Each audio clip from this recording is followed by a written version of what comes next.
Hi hello welcome back to my channel. ಇವತ್ತು ನಾವು ನಮ್ಮ ಹಾಸ್ಪಿಟಲ್ ಇದ್ದೀವಿ. ಬನ್ನಿ, ನಿಮಗೆ ಬಿರಿಯಾನಿ ಮಾಡಿಸ್ತಾರೆ ಶೆಫ್, ತೋರಿಸ್ತೀನಿ. ಕಡಿಮೆ ಆಗಿತ್ತಾ ಖಾರದ ಪುಡಿ? ಇವ್ರು ನಮ್ದು ಫೇಮಸ್ ಶೆಫು. ಯಾರಿಗಾದ್ರೂ ಬಿರಿಯಾನಿ ಏನಾದ್ರು ಮಾಡಿಸ್ಬೇಕು ಅಂತಿದ್ರೆ ಇವ್ರ ಕೈಲೇ ಮಾಡಿಸಿ. ನಮ್ಮ ಹಾಸ್ಪಿಟಲ್ ಇರ್ತಾರೆ ಇವರು. ಅದು ಅಲ್ಲದೆ ಫೇಮಸ್ ರೆಸಾರ್ಟಿಗೆ ಬೇರೆ ಇವರು ಕುಕ್ ಮಾಡಕ್ ಹೋಗ್ತಾರೆ. ಶೆಫ್ ಅಲ್ಲಿ ಮೇನ್ ಶೆಫ್ ಆಗಿ ವರ್ಕ್ ಮಾಡ್ತಿದ್ದಾರೆ. ಅಂಥವ್ರ ಕೈಲಿ ನಾವು ಇವತ್ತು ಕ್ರಿಕೆಟ್ ಪ್ಲೇಯರ್ಸಿಗೆಲ್ಲ ಬಿರಿಯಾನಿ ಮಾಡಿಸ್ತಾ ಇದ್ದೀವಿ. ಬಿರಿಯಾನಿ ಮಾಡಕ್ ಅಸಿಸ್ಟೆಂಟ್ ಹೆಸರೇನು? ನಿಮ್ಮ ಹೆಸರು ಹೇಳಿ ಅಣ್ಣ, ಹಾಯ್ ಮಾಡಿ. ಯೂಟ್ಯೂಬಲ್ಲಿ ಬರ್ತೀರಾ?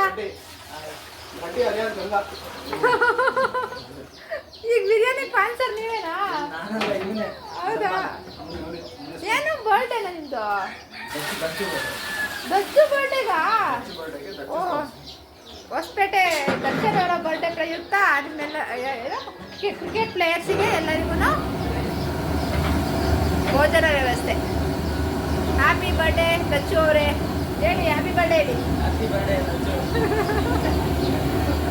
ಇವತ್ತು ನಮ್ಮ ಇಡನ್ ಗಾರ್ಡನ್ ಅಂತ ಇಲ್ಲೊಂದು ಹೊಸಪೇಟೆಯಲ್ಲಿ ಒಂದು ಫೀಲ್ಡ್ ಇದೆ. ಅಲ್ಲಿ ಮಾನ್ಸೂನ್ ಕಪ್ ಅಂತ ಹೇಳ್ಬಿಟ್ಟು ಒಂದು ಕ್ರಿಕೆಟ್ ಟೂರ್ನಮೆಂಟ್ ನಡೀತಾ ಇದೆ. ಅದಕ್ಕೋಸ್ಕರ ಮತ್ತು ನಮ್ಮೂರು ಹೊಸಪೇಟೆ ಊರಿನವ್ರದ್ದು ದರ್ಶನ್ ಅನ್ನೋರ್ದು ಒಂದು ಬರ್ಡೇ ಇದೆ. ನಮ್ಮ ಮನೆಯವ್ರ ಫ್ರೆಂಡ್ ಆಗಬೇಕು ಅವರು. ಅವ್ರದ್ದು ಬರ್ಡೇ ಇದೆ. ಅದ್ರ ಪ್ರಯುಕ್ತ ಎಲ್ಲ ಹುಡುಗರಿಗೂ ಊಟ ಹಾಕ್ಸ್ಬೇಕು ಅಂತ ಹೇಳ್ಬಿಟ್ಟು ಇಲ್ಲಿ ಬಿರಿಯಾನಿ ರೆಡಿ ಆಗ್ತಾ ಇದೆ. ಸೊ ಬ್ಯಾಟಿಂಗ್ ಮಾಡಿದೆ, ಅದು ದಮ್ಮಿಗೆ ಇಟ್ಟಿದ್ದಾರೆ. ಒಂದು ಸತಿ ಅದು ಇದಾಗಿದ್ಮೇಲೆ ಬ್ಯಾಟಿಂಗ್ ಮಾಡಿದೆ.